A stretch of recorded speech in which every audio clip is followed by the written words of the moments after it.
Je commence. Ouais, Voilà. volontiers. Merci beaucoup Kelly et merci à toute l'équipe de la Fondation Stichting pour cette invitation. Je suis vraiment très honorée d'être là en présence de Rebecca Deubner. Bon, Kelly a déjà donné quelques informations sur qui est Rebecca Deubner. Je vais peut-être compléter juste par quelques éléments supplémentaires qui permettront peut-être de rentrer progressivement dans l'univers de Rebecca, puisque l'idée de ce talk, vous l'aurez compris, c'est véritablement de pouvoir approcher la pratique de Rebecca Deubner. Moi, je suis là simplement en soutien, en discutante, si on peut dire. Mais c'est principalement elle qui va, je pense, vraiment pouvoir transmettre vers vous toutes et vous tous les éléments de sa pratique. Donc, Kelly l'a dit, Rebecca, vous êtes née à Munich en 1989. Vous êtes historienne de l'art à la base et puis diplômée de l'école des Gobelins à Paris en photographie en 2013. Vous travaillez à Paris.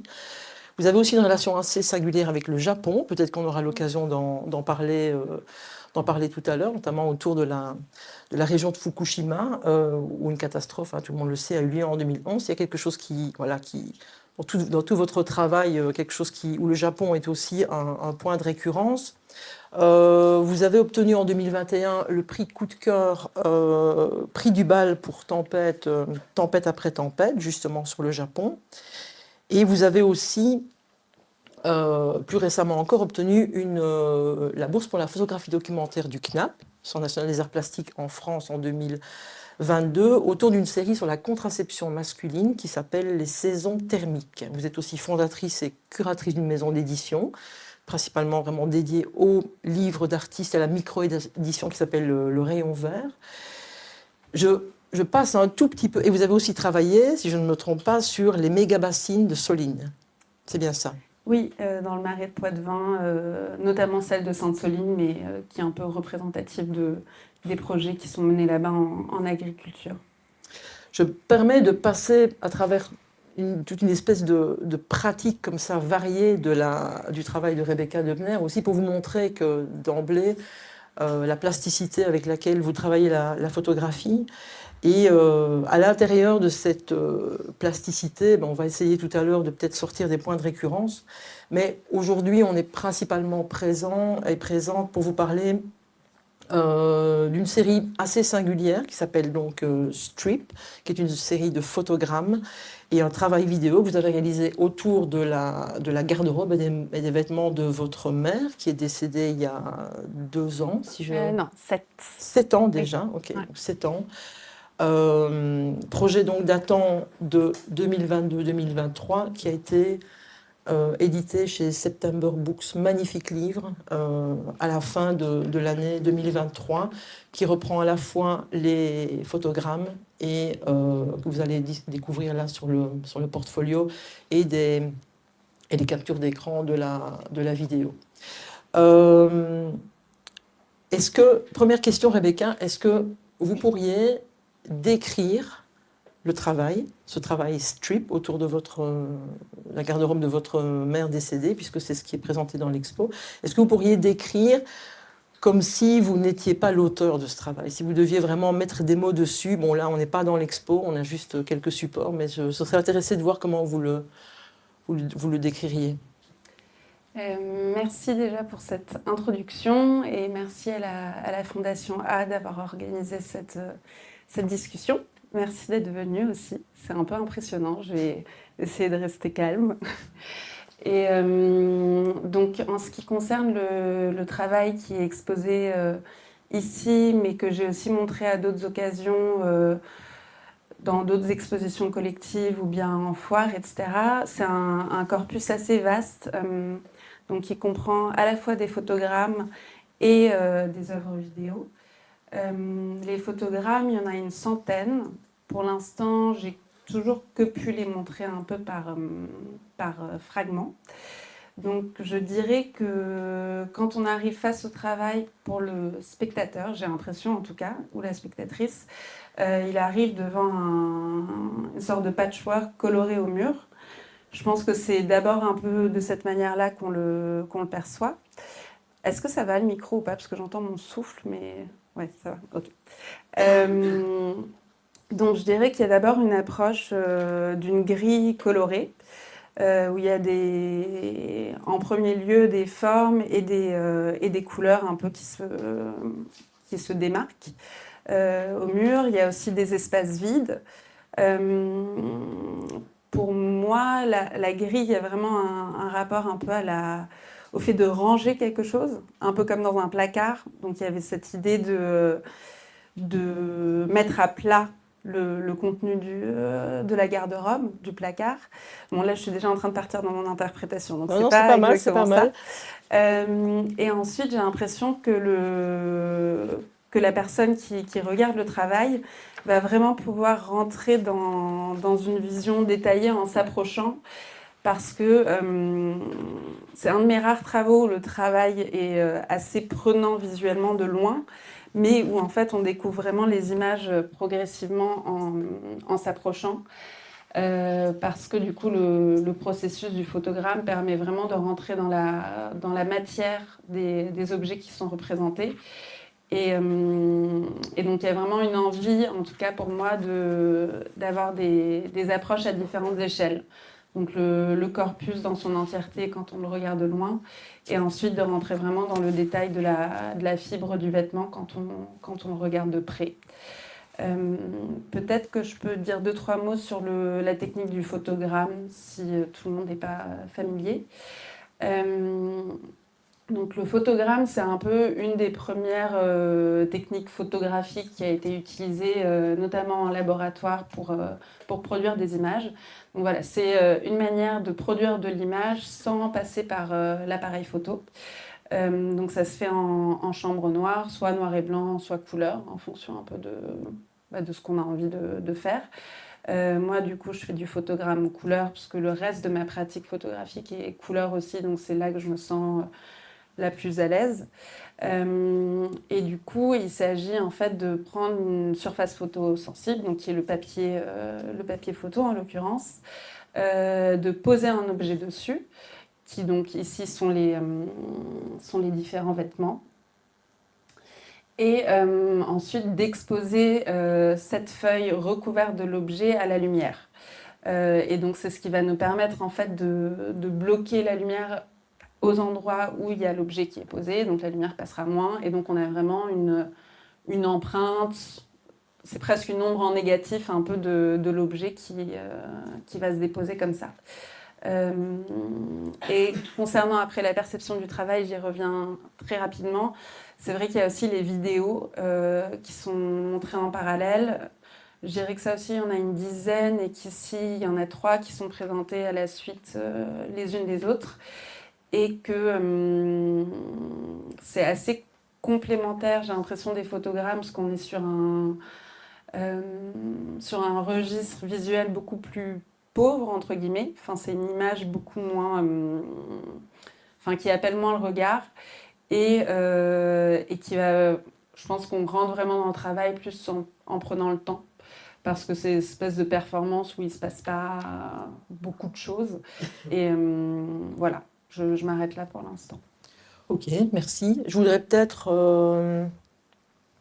du coup rebondir sur la question du photogramme, parce que vous l'aurez compris, c'est quand même une technique photographique par rapport à la question d'archiver des vêtements qui est assez singulière. Le choix est assez singulier. Donc je voulais savoir, Rebecca, pourquoi est-ce que vous, au lieu de photographier les vêtements de votre mère, pourquoi est-ce que vous avez décidé ainsi de faire plutôt des photogrammes en fait? Quel a été le choix qui vous a amené, enfin, la raison qui vous a amené à cette décision?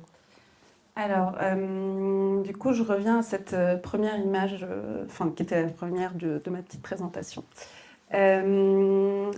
En 2021, j'ai été invitée par une galerie à Paris qui s'appelle la Progress Galerie à présenter un travail qui tournait déjà autour de la question du deuil. Et dans cette exposition-là, j'ai abordé le sujet par le biais de la métamorphose, et un peu me poser la question de qu'est-ce que devient un corps qui décède, et en fait qu'est-ce qu'il porte comme charge un peu et comme potentiel de transformation pour devenir autre chose. Donc une fois que la personne est partie, le corps peut devenir végétal, animal, minéral. Enfin, c'était une exposition qui tournait autour de ça. Et j'avais envie quand même de présenter dans cette exposition une image qui se référait directement à ma mère. Et il y avait déjà très fort la question du corps à ce moment-là pour moi. Et du coup, du corps absent. Et ce qui reste du corps, c'est les vêtements. Enfin, en tout cas, c'était mon interprétation des choses. Et quelques mois avant cette exposition, j'avais rangé l'appartement, vidé l'appartement, fait les valises, etc. parce qu'il fallait le rendre. Et j'avais fait quelques images à cette occasion aussi. Dont une espèce de petit monticule de vêtements qui était tout en désordre, qu'on n'avait pas encore emballé. Et je me suis attardée sur cette image que vous voyez là, qui est un peu pixelisée. Et j'avais envie de présenter cette image dans l'exposition dont je vous parle. Mais donc j'ai cherché négatif pendant un certain temps et je ne l'ai pas retrouvé. Je ne sais pas trop où il est passé. Je ne suis pas hyper ordonnée, mais en général, je finis toujours par quand même retrouver les archives. Bon, là, en l'occurrence, ça n'a pas été le cas. Et donc, je trouvais ça assez parlant quand même, le fait que cette image-là, qui était vraiment celle qui, pour moi, faisait une sorte de clin d'œil direct au corps de ma mère, soit absente. Et donc je me suis dit, j'ai plus cette photo, mais par contre j'ai tout un tas de... Enfin là c'est une culotte qu'on voit. J'ai tout un tas de culottes de ma mère que j'ai récupérées à ce moment-là. Et peut-être qu'elles peuvent me servir pour remplacer cette image-là, parce que je ne vais pas pouvoir refaire cette photo, faire un photogramme pour remplacer cette image grâce aux culottes. Et donc ça a été un peu la première étape. Et donc c'est vrai que moi, c'est pas un processus auquel j'avais spécialement exploré avant ce travail-là. Et il a vraiment surgi un peu par nécessité à un moment donné.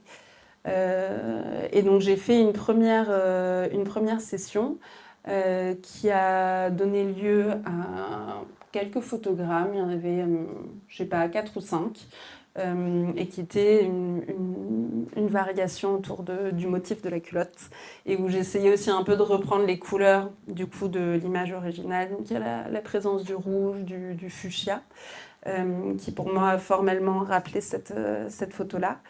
Et finalement, j'ai pas exposé cette image dans l'expo parce que ça dénotait trop formellement.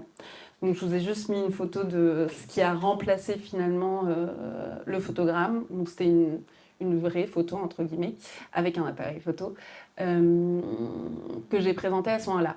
Mais c'est vrai que le temps du photogramme, il y a quelque chose de d'assez contemplatif. Donc on est dans le noir, surtout que quand on fait du tirage couleur, il n'y a pas de petite lumière rouge, enfin, tout se fait vraiment dans le noir absolu.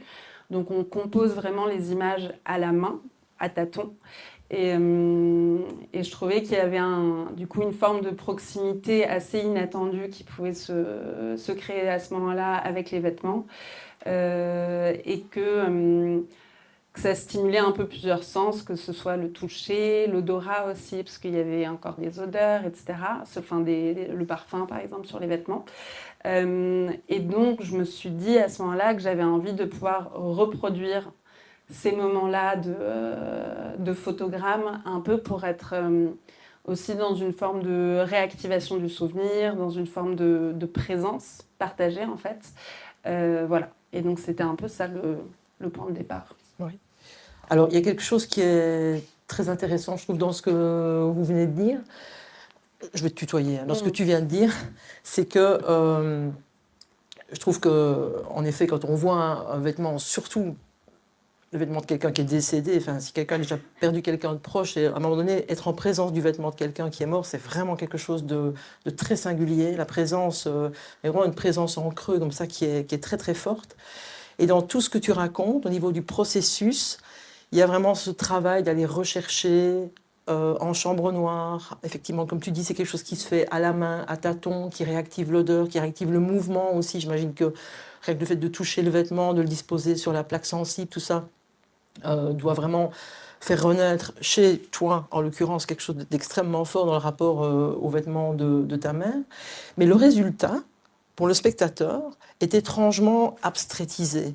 C'est-à-dire que, comme tu l'expliquais, la mosaïque que l'on voit de loin lorsqu'on approche ton travail, moi je sais que quand j'ai découvert ton travail ici dans l'expo, j'étais peut-être à, je sais pas, j'étais peut-être à 10 mètres et je me suis dit, mais tiens, mais c'est quoi en fait ces formes de couleurs, ces formes blanches ou de couleurs? Il a vraiment fallu que je m'approche à un moment donné pour pouvoir comprendre qu'il s'agissait de vêtements. Et donc, il y a un basculement comme ça, une espèce de rupture qui est assez intéressante dans le sens où, dans ce que tu racontes, on sent à un moment donné la nécessité de venir renouer avec quelque chose qui a, entre guillemets, disparu pour toi. Mais ce que tu donnes, le résultat qui advient, c'est quelque chose qui, au fond, euh, est quand même un peu maintenu à distance. Peut-être plus que si tu avais pris la photographie d'un vêtement laissé sur le lit. Bon, quand tu vois la première photo, par exemple, c'est une culotte de ta maman, Oui. là, il y a quelque chose tout à coup qui est beaucoup plus inscrit peut-être que dans le concret. Et donc, est-ce que c'est quelque chose dont tu as eu conscience en voyant le résultat, ou bien ça t'a peut-être surpris ou... Je pense qu'effectivement, enfin, j'ai l'impression qu'il y a aussi une forme de, enfin, dans la forme qui résulte. C'est marrant parce que les premiers photogrammes, ceux des culottes là que je vous ai montré tout à l'heure, je les accroche jamais au mur parce que je trouve que pour le coup elles portent un truc en trop, en charge. Alors je sais pas si c'est que moi ou quoi, mais je trouve qu'elles dénotent aussi du reste des images qui sont présentées. Qu'elles sont moins abstraites peut-être et du coup plus impudiques. Et j'ai l'impression que pour moi, il y avait aussi... c'était un résultat que j'attendais pas, mais qui m'arrangeait un peu dans le fait de parler de quelque chose de très intime, mais en lui apportant une forme assez... oui, qui peut tendre vers l'abstraction, qui va être assez visuelle aussi, et qui du coup permet aussi, je pense, aux spectateurs et aux spectatrices de rentrer plus dans le sujet en passant d'abord par un appel visuel et qui permet ensuite d'approfondir un peu les choses. Donc j'ai l'impression que ouais, ça c'était un peu hasardeux, enfin c'était pas recherché de ma part. Et je pense qu'après l'abstraction, pour moi, il y avait aussi quelque chose qui faisait assez fort le lien avec la question de la disparition. Que si les images avaient été trop, je sais pas, trop concrètes, Ou documentaire oui, peut-être qu'elles auraient moins convoqué la question de l'absence.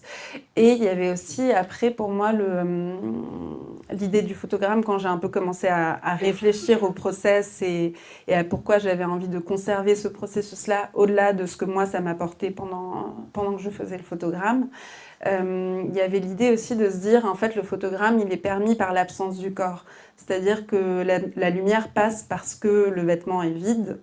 Et je sais pas, enfin pour moi ça se raccroche aussi un peu à cette question d'images concrètes, abstraites, et du coup le vêtement est vraiment ramené à sa matérialité, à sa texture, et c'est vrai qu'une fois qu'il est vidé du corps qu'il porte, un vêtement ça peut évoquer plein de choses différentes, ça peut être confondu aussi avec d'autres types d'objets, je sais pas, des draps, enfin ce genre de choses. Et j'aimerais bien compléter juste en disant ça amène peut-être un peu ailleurs, mais que le photogramme, oui, pour moi, il y avait vraiment cette idée de se dire, donc il y a d'abord le corps qui va laisser des empreintes sur les vêtements en les portant quotidiennement. Donc il y a et moi, je suis pas mal intéressée aussi aux traces d'usure qui restent sur les vêtements, mais qu'on découvre vraiment en s'approchant. Donc je sais pas, un fil décousu ou un bouton cassé, des petits trous, etc. Il y avait l'idée de s'approcher de ça, de se dire le corps est absent, il a laissé son empreinte sur le vêtement et ensuite le vêtement va à son tour, maintenant qu'il est vide, laisser son empreinte sur le papier. Et donc il y a un peu une espèce de, pas de millefeuille, de 3 feuilles comme ça, de présence qui se transfère du corps au papier, en passant par un peu la matrice du vêtement. Et ouais, j'ai un peu dévié, mais... Non, mais c'est intéressant la manière du coup dont effectivement tu raccordes l'absence et la présence, la question du détail en effet qui se voit hein, ici. Si vous regardez, il va dire ce petit fil là, à un moment donné, il y a vraiment la maille également. Il y a vraiment quelque chose effectivement qui est intéressant. Donc c'était un travail qui se voit de loin et qui se voit en effet de près. Et pour passer alors du coup à la deuxième partie du travail, donc la vidéo. Là, on est dans quelque chose qui est, pour le coup, pas du tout abstrait, pas du tout fixe. Hein. On est vraiment dans quelque chose, dans le mouvement. C'est vraiment une performance à un moment donné que tu opères avec les vêtements. Est-ce que chaque vidéo est plus ou moins basée sur un schéma relativement analogue, hein, où il est question de couches? Est-ce que tu peux expliquer un peu voilà, comment tu as approché cette vidéo et de quoi il en retourne pour toi dans cette performance que tu fais alors matériellement avec les vêtements de ta mère? Oui, je pense que il y avait un peu enfin, les vidéos pour moi, elles viennent vraiment en réponse aux photogrammes. Ça s'est un peu créé comme dans une balance, quoi. Il fallait à un endroit, il y avait l'absence du corps et du coup, j'avais besoin aussi de reconvoquer le corps par un autre médium. Et, euh, et je sais qu'à l'époque, il y avait cette impression très forte et très genre primaire et basique de se dire que j'étais le prolongement du corps de ma mère et que donc, quelque part, je pouvais venir suppléer ce corps absent dans les vêtements, notamment. Et du coup, j'ai un peu fait plein d'essais différents. C'est la première fois que je faisais de la vidéo. Et j'avais aussi envie, je pense, qu'il y ait du mouvement qui vienne s'inviter, contrairement aux photogrammes qui sont des images très fixes, quoi. Et l'idée de ce mouvement, c'était justement de venir un peu réactiver les vêtements. Parce qu'en fait, il y a aussi une partie des vêtements, donc il y a une partie que moi j'ai récupérée dès le début. Et ensuite, il y a une partie qui a été stockée chez un membre de ma famille en attendant de savoir un peu ce que j'allais en faire. Et au bout d'un certain temps, je me suis dit, bon, ces vêtements, là, ça fait quelques années qu'ils sont dans des valises, j'aimerais bien qu'ils vivent un peu autrement que ça. Et donc j'avais en tête d'organiser un moment un peu de transmission où j'allais inviter les femmes qui avaient été proches de ma mère pour pouvoir leur donner. Mais j'avais envie, avant de transmettre, d'être dans un geste d'appropriation aussi et de pouvoir en faire quelque chose à mon échelle et proche avant de les donner. Et donc, il y avait vraiment cette volonté de réactiver le vêtement, mais en le détournant un peu de sa fonction première. Donc, une des vidéos qui est présentée ici, je pense, est assez représentative un peu de ce que j'ai essayé de faire. C'est une vidéo, donc on voit un petit extrait là à droite, où j'empile des chemises les unes sur les autres. Mais en fait, je mets d'abord une chemise et je la boutonne avec la chemise d'après. Et ensuite, je l'enfile et je fais ça, je sais pas, ça doit durer une quinzaine ou une vingtaine de minutes, je sais plus trop. Et je les enfile jusqu'à ne plus pouvoir en rajouter. Donc, il y a un peu à la fois un effet rassurant au début, oppressant un peu au fur et à mesure que les couches se font plus serrées. Et à un moment, c'est vraiment le vêtement et mon corps qui posent leurs limites en disant, bah, en fait, là, on peut pas en rajouter plus. Après, il y en a d'autres qui sont sur un mode beaucoup plus simple, comme par exemple celle qu'on voit à gauche, où j'ai simplement enfilé une paire de bottes dont l'intérieur se désagrège complètement, et donc j'avais une espèce de bout de cuir et de teinture, etc., qui me restait sur les mollets. Donc il y avait un peu de cette idée d'empreinte pour celle-ci. Et donc voilà, c'est un peu toute une variété de gestes que j'ai fait comme ça. Et l'idée, c'était aussi voilà, de reproduire les gestes qu'elle pouvait faire en s'habillant ou en se déshabillant, mais en les détournant à chaque fois, en amenant aussi un peu une part de jeu. Parce que je trouve que les vêtements des parents, il y a un truc très... Enfin, souvent, quand on est enfant, on se déguise. Moi, je sais que j'ai beaucoup aidé ma mère à changer sa garde-robe au changement de saison. Donc, il y avait un truc très joueur à l'époque et que j'avais aussi envie de réintroduire pour ces vidéos-là. Voilà. Non, mais voilà, je pense que c'est déjà une bonne manière d'approcher donc du coup le double aspect ou la double caractéristique de ce travail. Et par rapport à tout ce que tu viens de dire, en fait, peut-être maintenant, je voudrais essayer d'amener ton travail ou bien de le faire revenir à l'intérieur de l'exposition collective, que si vous ne l'avez pas encore vu, je vous invite vraiment à la découvrir dans les prochains jours. Donc c'est une très belle expo donc, curatée par Julie Hérault, qui a été montrée d'abord au BAL à Paris, vous le savez, dans une version un peu plus maximale. Il y avait 25 artistes, je pense, puis la sélection ici un peu plus réduite de 12 artistes, mais qui reste vraiment très très forte. Et en préparant l'entretien avec Rebecca, j'ai regardé la courte vidéo qui se trouve sur le site de la Fondation Stichting autour justement d'une interview de Julie Hérault, qui parle en fait de 4 grandes thématiques qu'elle a voulu inscrire à l'intérieur de l'exposition. Et je trouve que par rapport à tout ce que tu viens de dire, je voudrais te demander de réagir sur 1 ou 2 ou 3 ou peut-être les 4 mots que je voudrais maintenant ramener de la bouche donc, de la curatrice de l'expo vers le travail en particulier de Rebecca. Donc Julie Hérault parlait notamment de la manière dont le rapport des artistes, puisqu'il s'agit de ça, des artistes et de leur mère, à travers des œuvres artistiques, des photographies en l'occurrence ou des vidéos, joue sur plusieurs niveaux. D'abord un niveau de transgression. La transgression est effectivement comment faire à un moment donné pour véritablement travailler autour de ce lien maternel qui est toujours un peu... et le mettre en scène, hein, ça peut être effectivement un acte transgressif. Elle évoquait aussi la question du jeu de rôle, et c'est vrai que si vous voyez l'expo, il y a pas mal d'œuvres dans lesquelles l'artiste a fait jouer ou a pris carrément parfois le rôle de la mère, hein, donc petit côté Hitchcockien comme ça parfois. Bon, donc le jeu de rôle, donc jouer le rôle d'une mère, jouer le rôle d'un fils ou d'une fille.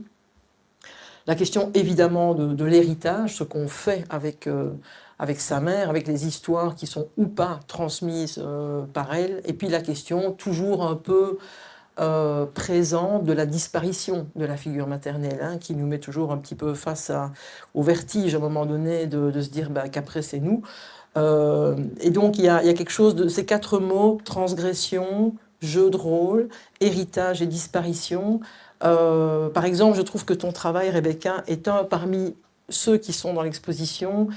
Je trouve que la mère est très présente, en règle générale, dans l'expo, et toi, effectivement, elle est tout à fait absente. C'est peut-être la seule pièce où la mère est vraiment absente.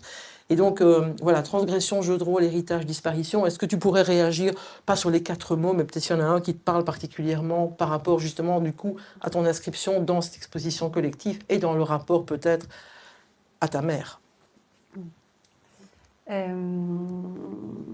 Alors, c'est vrai que moi, j'arrive un peu à... Enfin, je fais le pont quasiment avec tous ces mots-là. En tout cas, ils font tous écho un peu à leur manière.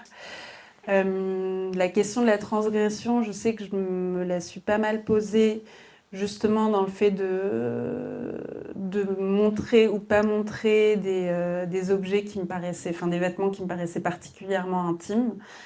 D'où par exemple la culotte. Hein. Enfin, il y a eu même déjà tout un moment, au moment où je faisais le photogramme, je me disais mais genre qu'est-ce que penserait ma mère de cette situation où je suis avec ces culottes dans le noir. Genre c'est quand même un peu bizarre de faire ça. Mais en même temps, je me disais, bon, il n'y a plus personne pour... Enfin, en tout cas, elle est plus là pour juger de cette situation. Donc oui, il y avait un truc un peu particulier qui se jouait par rapport à certains vêtements, qui du coup sont peut-être, je les monte là de manière un peu fugace, mais qui peut-être m'appartiennent plus. Et le jeu de rôle, quelque part, pour moi, il est aussi abordé justement dans les vidéos, où il y a vraiment une espèce de... Ouais, où je me mets à la place d'eux.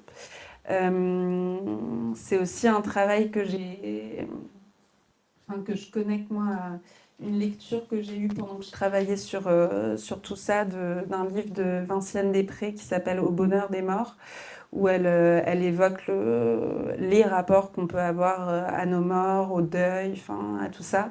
Et il y a un moment, je n'ai plus la citation exacte en tête, mais elle parle du mot anglais remember et elle le décompose et ça fait remembrer.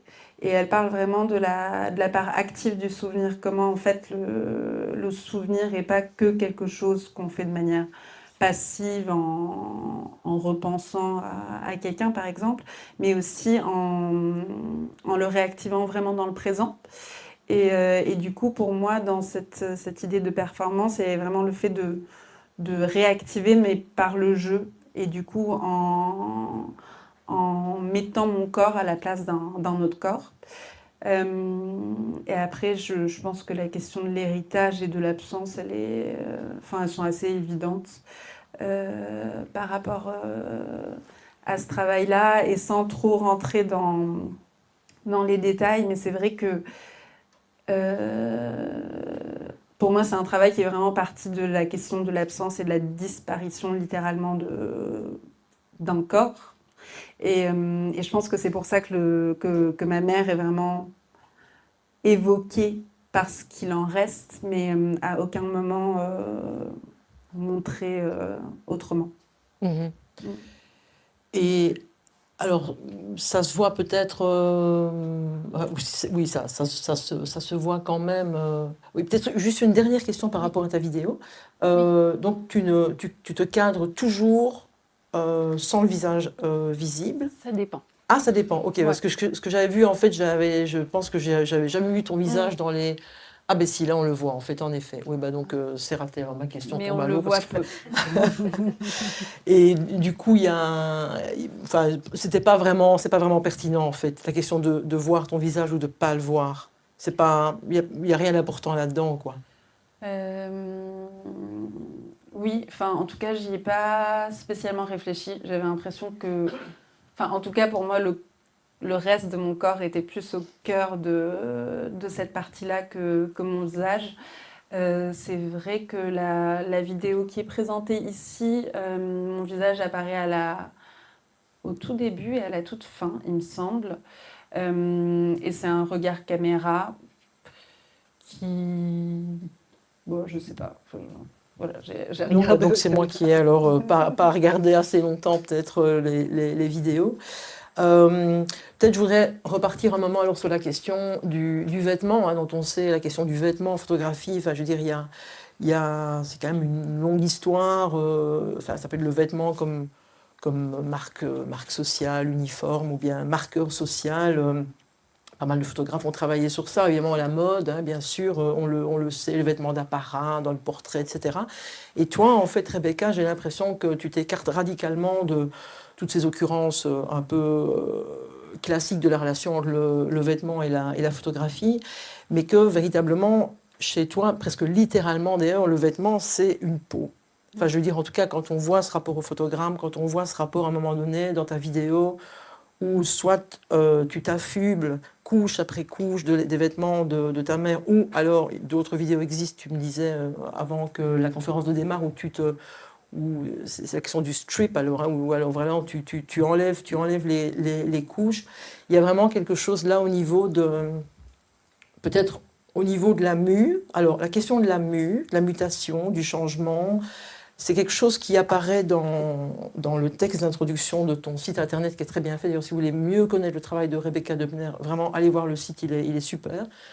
Et, euh, et donc, en quoi, à un moment donné, le vêtement comme peau, la peau, qu'on perd ou bien, ou bien qu'on récupère. Enfin, je sais pas, est-ce que la question de de la mutation, du changement, tu parlais d'imago, je pense qu'il y a la notion d'imago sur le texte introductif dans ton site internet, l'imago qui est ce moment où le cocon de l'insecte donne lieu à un moment donné à la naissance de l'adulte, de l'insecte adulte. Est-ce que tu pourras un tout petit peu élaborer autour de cette question du vêtement, de la peau, de la mutation, de la mue, si ça te parle? Oui. Donc je vais essayer de ne pas me répéter par rapport à des choses que j'ai dites tout à l'heure. Mais c'est vrai que il y avait un peu cette... Je t'interromps, si tu le souhaites, et Ouais. si tu veux aussi développer sur ce qui est d'autres séries, parce que je pense que c'est aussi quelque chose qui apparaît dans ton travail. Bon, malheureusement, on n'aura peut-être pas véritablement d'autres images, mais c'est aussi peut-être une piste vers, pour parler peut-être de quelques autres séries. Oui, non, mais ça me va de commencer par ça. Bon, j'ai lancé ça pour qu'il y ait un peu des choses qui se passent là-haut. Et donc, c'est une vidéo où je vais empiler tout un tas de robes et je les enlève au fur et à mesure. Alors, ça m'évoque un peu plusieurs choses.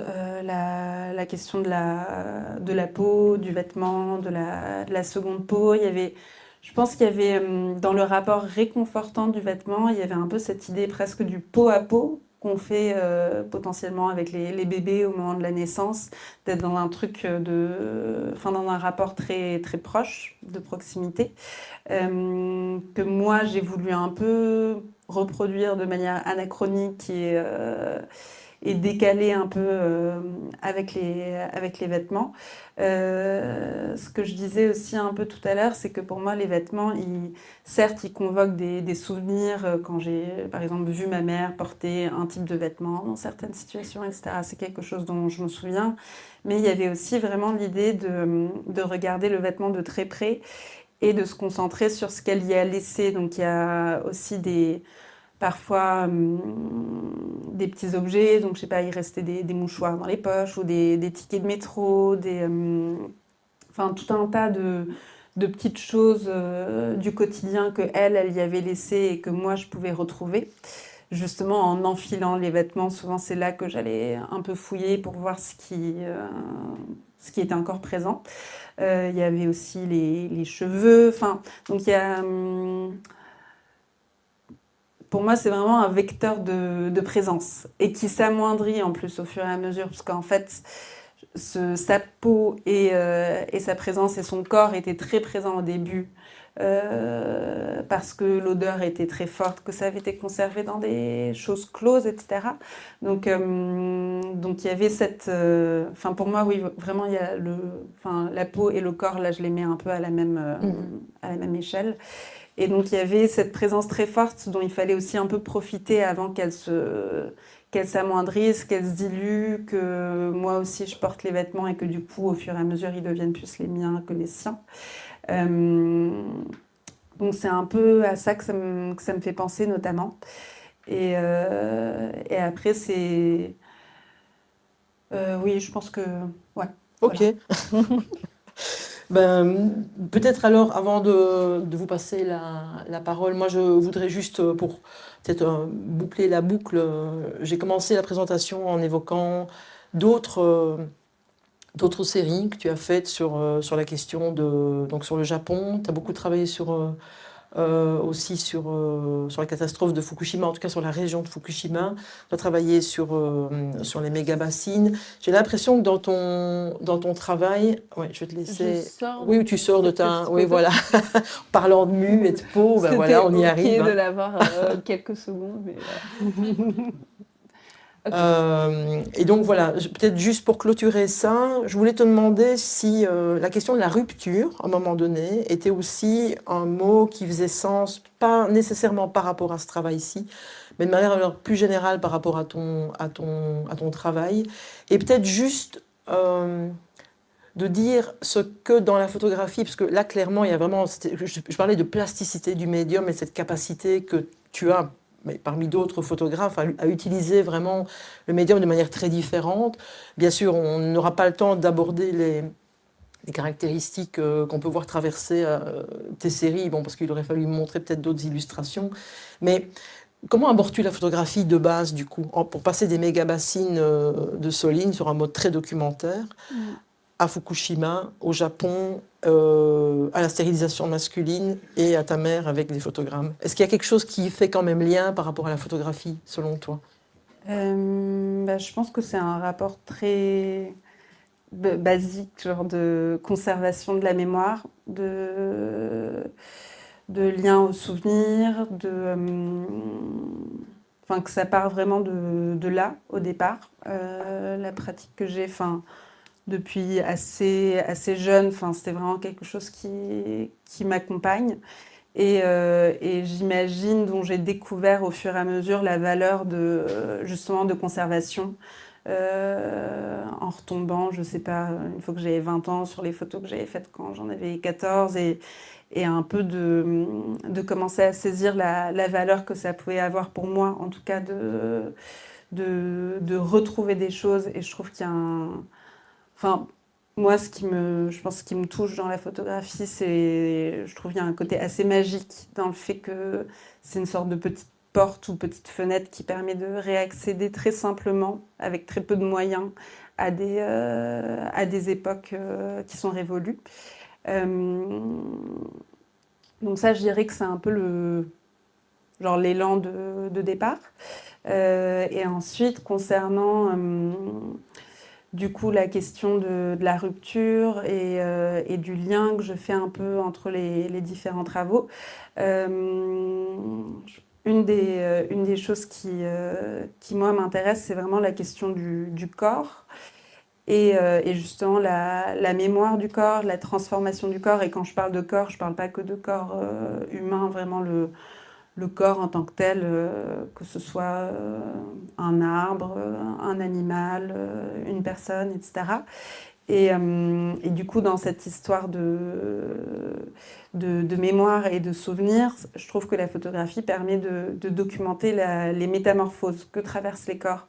Et je dirais que c'est un peu ça qui tisse le fil d'un projet à l'autre.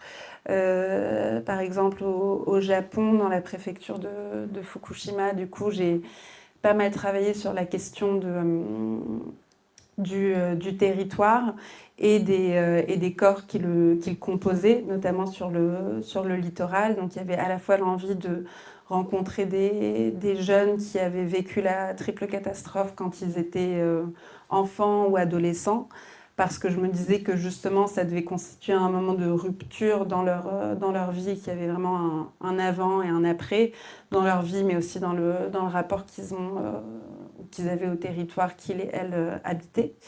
Euh, et ensuite, il y avait aussi la volonté de documenter d'autres corps qui composent ce paysage-là, qui sont des corps végétaux, donc les algues. Notamment, j'ai beaucoup photographié les algues qui étaient sur une petite plage, qui était un lieu de cueillette pour les habitants et les habitantes. Ils venaient sur cette plage qui se situe à 30 km au sud de la centrale nucléaire, du coup, qui a été endommagée par le tsunami. Et donc, avant 2011, les habitants et les habitantes venaient sur cette plage pour récolter les algues, les faisaient sécher et ensuite les utiliser pour leur propre consommation alimentaire ou bien pour fertiliser les jardins, ce genre de choses. Et c'est une pratique qui s'est perdue suite à l'accident nucléaire, parce qu'il y avait toujours du coup ce doute et ce soupçon perpétuel un peu sur le paysage. Est-ce qu'il compose le paysage? Est-ce que ça reste comestible ou est-ce que ça représente un danger? Donc il y avait la volonté de photographier tous ces corps-là qui constituent un peu un écosystème et qui sont interdépendants, parce que finalement, les personnes ne peuvent plus habiter le territoire de la même manière qu'ils le faisaient avant l'accident. Donc je pense qu'il y avait cette volonté. Je suis un peu en train de me perdre. Et ensuite, par rapport aux Deux-Sèvres, je pense que c'est une même volonté en fait de montrer un écosystème et un peu toutes ces interrelations. Les corps aussi qui sculptent le milieu rural. Enfin, je travaille beaucoup là-bas avec des paysans et des paysannes et je documente pas mal la manière dont leur propre corps vient, parce qu'ils utilisent assez peu de machines, ceux avec lesquels je travaille, vient en fait modeler vraiment le paysage de la ferme et du coup vient donner une forme qui n'est pas du tout la même que par exemple ceux qui construisent des méga-bassines. Voilà. Mais merci beaucoup. Merci, c'est intéressant Ouais. ce rapport entre corps et paysage. Ben, ça, je l'avais. Ben, c'est vraiment très intéressant que tu le pointes. Je re-regarderai la série avec ce filtre-là. Bah écoutez, voilà, il est 19h20. Je propose que, pour tenir un peu le timing, pour ceux et celles qui ont des trains ou des trams, je propose peut-être de vous laisser la parole. Je vous invite vraiment à oser poser des questions. Surtout, ne vous sentez pas intimidé. Il n'y a aucune question stupide, absolument aucune. Donc, ça peut être très basique, ça peut être plus élaboré, mais vraiment, jetez-vous à l'eau si vous êtes un peu titillé par quelque chose qui n'a pas été abordé. Et ça peut être sans micro. Monsieur? Oui, c'est pas une question, c'est une réflexion par rapport à ce que je viens d'entendre. Et je trouve que c'est bien, c'est découvrir, c'est à travers le contact. Je pense qu'on franchit, il y a une ligne rouge, il y a quelque chose qui se passe. Je trouve que c'est très précieux en regardant simplement. J'ai déjà vu une première fois, et puis j'ai un petit peu, j'étais un petit coup de sur Internet, puis j'écoute. Alors, réaction, c'est de dire, c'est moi ce qui me touche, c'est à la fois je ne sais pas quelle est la part de quoi. À la fois un travail de deuil et un travail de photographe. Alors je ne sais pas quelle est. Et je trouve, par rapport à ce que vous disiez tout à l'heure, que à la fois je trouve que là, la maman, elle est extraordinairement présente, mais à travers quelque chose qui n'est pas. Je reprends la culotte de départ, c'est du premier degré, je regarde, je dis, bon, ok. Ici, je dirais que ce soit une série de photographies et un travail qui m'ouvre tout à coup. Je passe du regard à la sensorialité, à la texture, à quelque chose dont je regarde un peu ce qui se passe là-bas. Oh, il y a une écorchure. Là, donc je suis embarqué dans quelque chose qui associe ma vision, ce que vous avez dit, le travail, la démarche, la texture, et aussi dans un deuxième temps, je trouve qu'il y a une sorte, je dirais, de rencontre entre la texture, l'impression et aussi je ne sais pas si je le traduis bien, mais le mouvement. Donc il y a quelque chose qu'il n'y a pas, me semble-t-il, dans les autres photographies. Il y a quelque chose qui m'invite à ça. Et le fait, les premières fois, je suis passé un peu à côté, le fait de voir et d'avoir ce dialogue, je me dis, tiens, et on sent, on a un peu cette présence. Merci beaucoup, c'est très intéressant pour les remarques. Est-ce que tu veux réagir, Rebecca? Est-ce que tu as quelque chose à ajouter Non, mais ça me fait plaisir que ce soit reçu de cette manière-là. Et non, Voilà, désolée, j'étais pas prête. vous avez tout bien dit. Quelqu'un d'autre? Oui, non, mais c'était vraiment intéressant d'avoir votre retour. Quelqu'un d'autre pour une réaction, une question? Oui? Moi j'avais une question par rapport. C'était un détail technique et à la fois sur la question de la couleur, parce que tu disais que tu avais commencé à travailler essentiellement avec le rouge et le rose pour reprendre les teintes du vêtement depuis lequel tu étais partie. Et je me demandais, déjà techniquement, en fait, je ne sais pas comment dans le tirage couleur par photogramme, on fait ressortir une teinte et pas une autre, donc le bleu ou le jaune. Et puis, dans le second temps, comment tu as travaillé avec la couleur, comment tu as découvert de plus en plus de couleurs différentes. Et puis aussi, quand tu fais ta scénographie, est-ce que c'est quelque chose auquel tu penses la composition avec la couleur? Oui. Rebecca, je peux te demander de reprendre le micro. Oui, j'avais quand même. oublié. Oui. J'avais oublié le micro. Alors, concernant la couleur, en fait, c'est à chaque fois enfin, en tout cas, moi, la manière dont je procède, c'est 2 expositions. Donc, il y a 2 fois de la lumière qui est envoyée sur la feuille. Et en règle générale, je donne 2 teintes différentes. Donc, ça permet d'avoir des images qui sont aussi un peu en bichromie. Là, c'est pas les images les plus illustratives, parce qu'on est sur des choses assez similaires. Mais en règle générale, ça permet d'avoir une couleur pour le vêtement et ensuite une autre couleur pour le fond. Et donc ça permet déjà de donner une sorte de profondeur à l'image, de distinguer les formes aussi par la couleur qu'elles ont.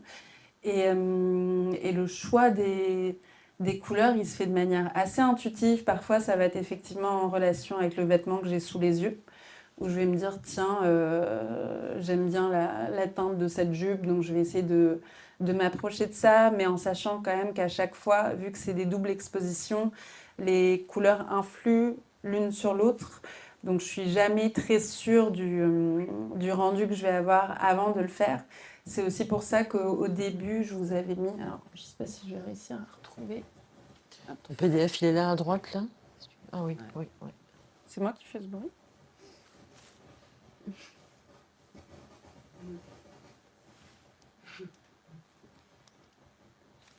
Alors, je vais juste essayer de le retrouver. Tac.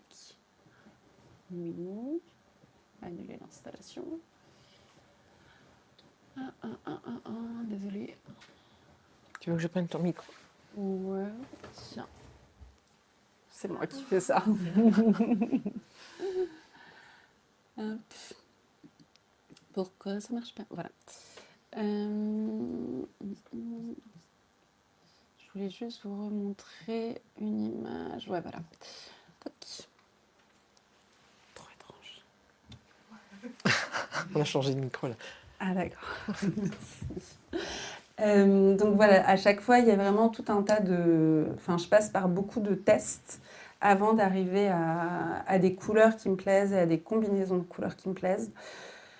Donc, je ne saurais pas vraiment justifier mes choix de couleurs. En règle générale, c'est voilà, soit le vêtement qui l'inspire, soit je tombe sur une couleur un peu par hasard en début de séance et je me dis « Ah bah, c'est une piste qui me plaît et j'y vais ».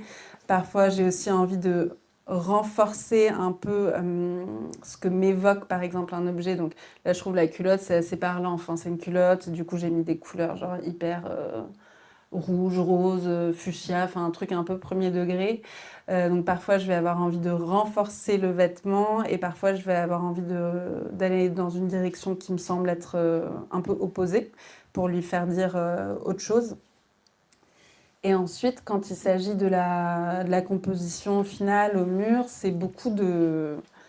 Pareil, enfin, en règle générale, j'imprime mes images en petit, je fais des petits tirages de lecture et je fais tout un tas de tests d'agencement où il y a un peu plusieurs facteurs qui rentrent en compte. Pour moi, c'est effectivement les couleurs et les formes et aussi la répétition des motifs, parce qu'il y a pas mal d'objets, soit où il y a plusieurs photogrammes du même objet, et c'est les couleurs qui vont changer un peu, ou bien le positionnement du vêtement qui va changer un peu, ou ça va être des détails différents d'un même vêtement, par exemple un col, puis une autre partie. Donc j'essaye un peu d'avoir tous ces trucs-là en tête quand je fais mes combinaisons.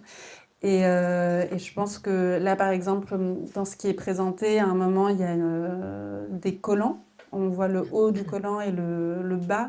Et on a presque une impression vraiment de... Enfin, je pense que le corps est plus présent dans cette composition-là que dans le reste. Donc j'essaye aussi de faire en sorte qu'à certains moments, ça convoque quelque chose de moins abstrait dans les choix. Voilà. Est-ce que ça répond? Ok, cool. Merci. Peut-être une ultime question, si quelqu'un veut encore prendre la parole. N'hésitez pas. Oui? Le texte à la fin de Juliette Rousseau, Carletta, si c'est un texte qu'elle avait écrit en regardant des images, ou si elle existait avant, et si, du coup, son livre, il t'avait marqué, ou ton travail, ou pendant, comment ça t'avait influencé. Je ne sais pas comment tu avais éventuellement travaillé avec elle, enfin, en tout cas. Oui. Alors, Juliette, j'ai découvert son travail il y a, je sais plus, 2 ans et demi, un truc du genre, il me semble. En lisant, ben là, ça fait depuis que tu as commencé la question que je suis en train d'essayer de retrouver le titre du livre. Le dernier, c'est Pécnaude, et avant ça, comment? Voilà, La vie têtue, merci.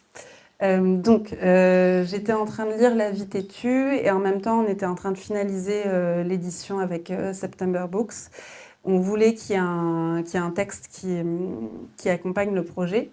Moi, le premier truc que j'avais fait, c'était écrire à Vinciane Després en me disant genre, on ne sait jamais, peut-être que ça va l'intéresser. Elle m'avait répondu très gentiment, mais en me disant qu'elle bossait sur d'autres sujets, maintenant d'autres thématiques, etc. Et que du coup, c'était pas pour elle. J'avais quand même envie qu'il y ait un lien assez évident pour moi, que ce soit quelque chose qui soit mais accompagné pendant l'élaboration du projet, soit un texte sur lequel je tombe où je me dis, ok, genre ça parle, ça me parle à un endroit. Et donc je lisais La vie têtue, et dans La vie têtue, Juliette Rousseau, elle parle à la fois, c'est un texte assez court, c'est entre la nouvelle, la poésie, enfin elle mêle un peu plusieurs formats. Et le point de départ du livre, c'est le décès de sa sœur.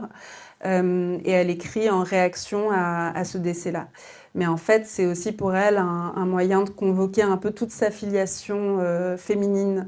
Donc sa mère, sa grand-mère, la sœur en question, et ensuite sa fille. Donc c'est vraiment un livre qui s'adresse à toutes ces femmes-là et qui s'adresse aussi à la question du territoire dans lequel elle a grandi, qui est un territoire rural qui a été pas mal dévastée par l'agriculture intensive. Et elle fait le lien vraiment entre le corps de ces femmes et le corps du territoire, qui tous ces corps-là ont été abîmés d'une manière ou d'une autre.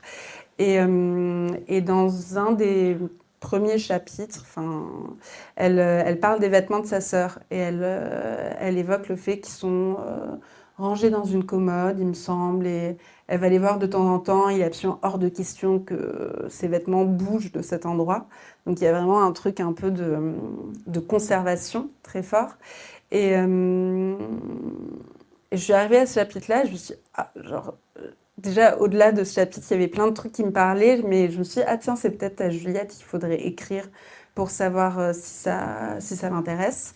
J'ai quand même fini le livre d'abord, et je me suis dit, bon, je vais tenter, je vais voir si elle a envie d'écrire là-dessus ou pas.